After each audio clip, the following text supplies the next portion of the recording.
Un itinerario personal y familiar acompañados por la psicología y la espiritualidad. Psicoespiritual, el podcast. Presentado por Psicodata Venezuela, la Escuela de Psicología y la Parroquia María Trono de la Sabiduría de la Universidad Católica Andrés Bello. Aníbal, segunda semana de Psicoespiritual, el podcast. De verdad que ha sido una bendición.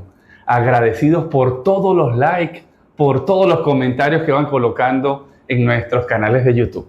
Y con este deseo de poder seguir sintiendo esa bendición de Dios, encendemos la segunda vela.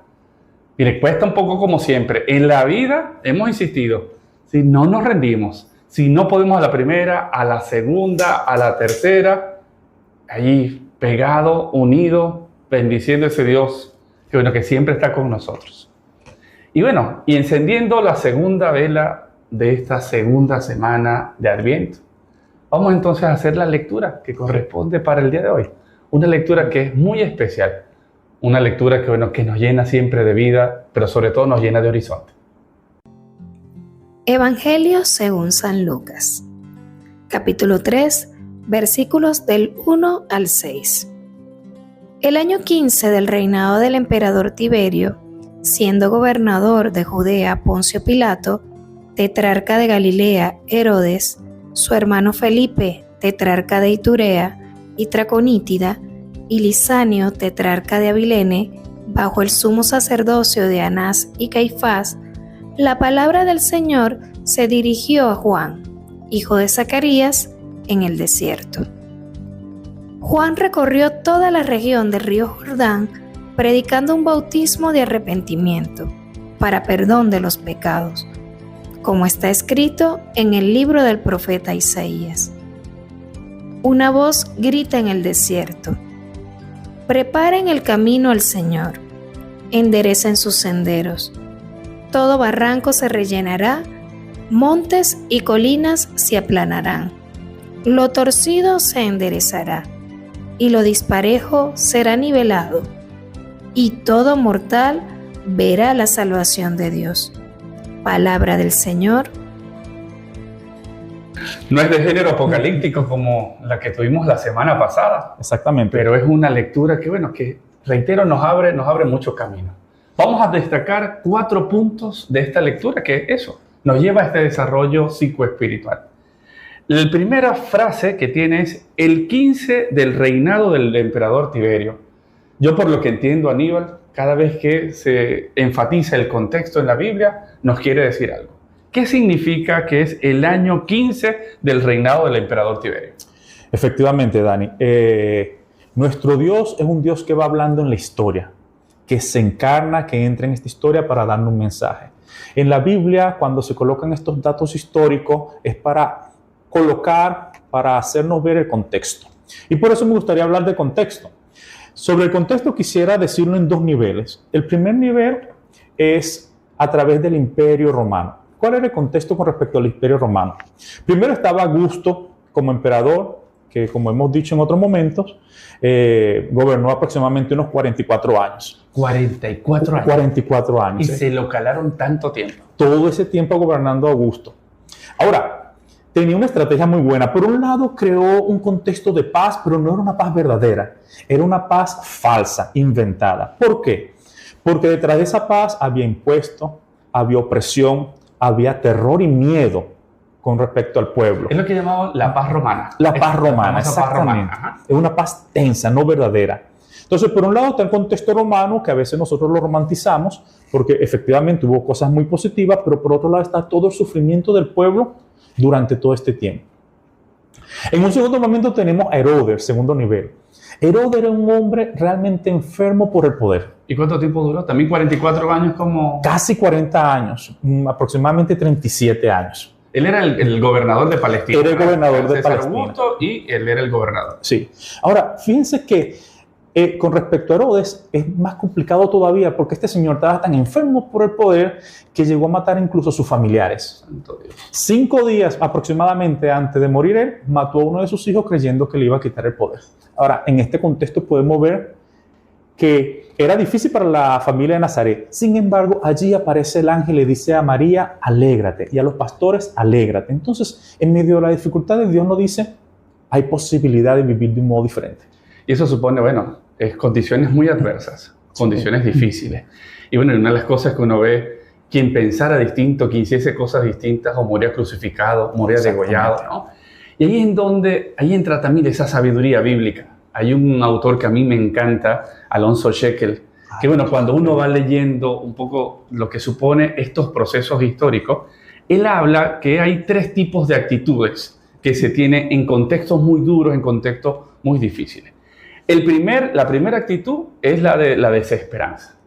Entonces no es tirar la toalla, es esperar de brazos cruzados que nos llegue el Mesías y que nos resuelva la vida. Diciendo, mira, cualquier cosa que yo haga no tiene sentido, porque pues al final, si siempre se impone, si siempre al final son los más vivos, diríamos ahora, los que se van a destacar, entonces, ¿para qué? Cualquier cosa que haga no tiene sentido. Alguien que me resuelva la vida, y es donde uno se echa a morir. El segundo punto que tenemos la lectura de hoy, voy a ponerme mis lentes por mi presbicia, como siempre insisto, dice la frase, predicando un bautismo de arrepentimiento. ¿Qué significa ese bautismo de arrepentimiento? Bueno, Dani, mire, yo quisiera quedarme con una sola palabra, con metanoia. Metanoia es una palabra que se traduce aquí como arrepentimiento, pero arrepentimiento es como querer echar historias atrás y rehacer algo que se hizo, lamentarse por algo que se hizo. En algunos textos lo traducen como conversión, pero la conversión es algo como muy formal, es muy geográfico. Si estoy caminando hacia el norte, me convierto y comienzo a caminar hacia el sur. Entonces son cosas como muy fuera de uno. La metanoia realmente nos quiere decir que hay una transformación profunda. Meta más allá de y nous alma. Entonces lo que nos está pidiendo Juan es un cambio de actitud profunda desde el corazón, desde el espíritu.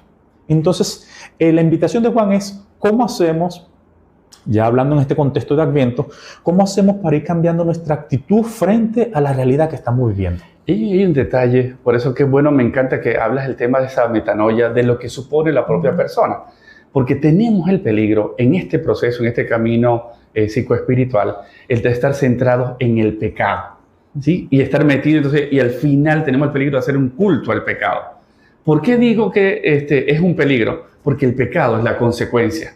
La idea es cómo poder ver la persona, poder ver esa historia, ¿sí? ¿Qué es lo que está llevando para yo poder tener ese tipo de actitud, ese tipo de consecuencias? Por eso, entonces, ¿cómo poder mirar hacia adentro? Y un mirar hacia adentro que también supone, en medio de las adversidades, ante el contexto que estamos teniendo. Por eso, lo que va a suponer en el día a día, cuando yo me levanto, ¿sí? Yo tomo la decisión, o me levanto con el pie derecho o me levanto con el pie izquierdo. Y lo que supone ese tipo de actitud, ¿no? Y que especialmente ante las condiciones tan duras, ante condiciones de enfermedad. A mí me viene ahora a la mente, Aníbal, hace unos días yo formo parte de un chat en donde, una persona que está con un cáncer terminal, y ella incluso dice que está en modo de despedida, colocó una frase un poco diciéndonos cómo estaba, y ella decía, voy a leerlo textualmente porque, reitero, a mí me impresionó mucho, cómo lo que supone vivir desde esta metanoia, ¿no? Decía, yo no he elegido el cáncer, ni elijo el dolor, pero sí elijo, con la ayuda de Dios manifestado a través de ustedes, cómo vivir mi día a día. Y eso es lo que supone esa gracia, ¿no? Y eso es lo que supone también cómo poder vivir con la propia creatividad. Reitero, y es incluso la perspectiva del resucitado. El resucitado es el que va mostrando sus heridas, ¿sí? Pero al final es el que sigue caminando, no se queda ahí pegado, ¿no? Bueno, pidamos a ese Dios de la vida, a ese Dios que nos bendice, que nos dé la gracia de poder experimentar esa metanoia, de poder profundizar. Y eso supone precisamente en vivir esa metanoia la tercera frase.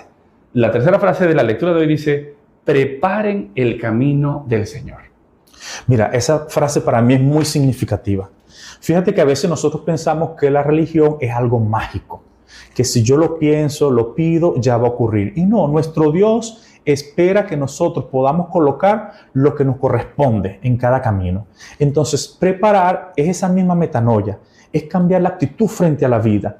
Pero claro, depende de nosotros ir haciendo los pasos y dando los pasos para que esto suceda. Pero no es algo mágico, se requiere una preparación.